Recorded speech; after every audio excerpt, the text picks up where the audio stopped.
कल रात 2:30 बजे एक ऐसा वाकया सुनने में आया कि जिसने सच पूछे तो जिसको सुनकर रूह कांप गई, दिल दहल गया और सारी रात कोई सो नहीं सका।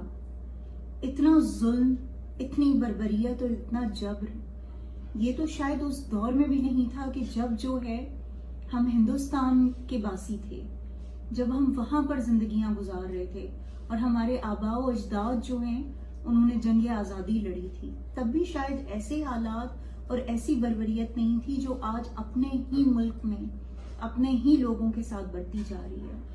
मोहसिन लगारी साहब जो कि हमारे फाइनेंस मिनिस्टर थे एक्स, उनके साथ जिस तरह का जुल्म किया गया, जिस तरह की उनके बेटे के साथ जो है उसको तशद्दुद किया गया उसके साथ, और जबरन उनसे पार्टी को छुड़वाने के लिए उनके बेटे को जो है अगवा करके, 18 साल के बेटे को अगवा करके और उनको मजबूर किया गया कि वो पाकिस्तान तहरीके इंसाफ को छोड़े।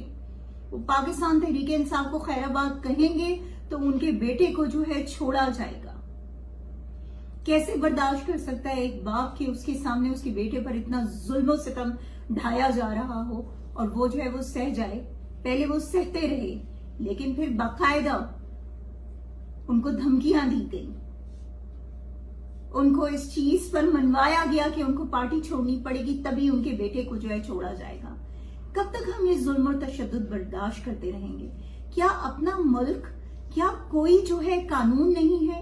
क्या कोई जो है हुकूक नहीं है किसी के? ह्यूमन वायलेशंस जो हैं वो बढ़ चढ़ के पाकिस्तान में इस वक्त हो रही हैं। इस वक्त अंधा कानून है, वो जिसे कहते हैं ना कि जंगल का कानून यहाँ पर चल रहा है, कोई महफूज नहीं है यहाँ पर। कब तक हम ये जुल्म और सितम सहेंगे?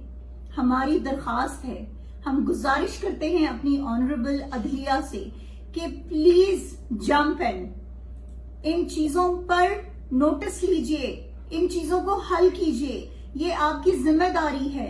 आज पूरी कौम आपकी तरफ देख रही है। क्या मोहसिन लगारी साहब का सिर्फ इतना कसूर है कि वो पाकिस्तान तहरीके इंसाफ को सपोर्ट करते थे? क्या उनका ये कसूर है कि वो इमरान खान के साथ खड़े हैं और वो पाकिस्तान की हकीकी आजादी की जंग लड़ना चाहते थे, इसलिए उन पर यह जुल्म सितम किया गया? हम भरपूर मजम्मत करते हैं इस चीज की और हम डिमांड करते हैं कि इस तरह से अगर पाकिस्तान तहरीके इंसाफ के लोगों पर मजीद जुल्म और जबर किया गया तो फिर हम कानूनी चारा गोई जो हमसे हो सकी वो हम करेंगे। खुदारा पाकिस्तान को और पाकिस्तानियों को मजबूर मत करें कि वो बगावत पे उतर आए। खुदारा रहम करें इस मुल्क पर और इस मुल्क के लोगों पर। ये लोग आपसे मोहब्बत करते हैं, ये लोग आपकी इज्जत करते हैं, लेकिन अगर ये सब कुछ चलता रहा तो शायद उस तरह से ना वो इज्जत बाकी रहेगी, ना वो हमदर्दी बाकी रहेगी और ना वो मोहब्बत बाकी रहेगी, और शायद फिर सिर्फ वीरानगी होगी और कुछ नहीं होगा। पाकिस्तान जिंदाबाद।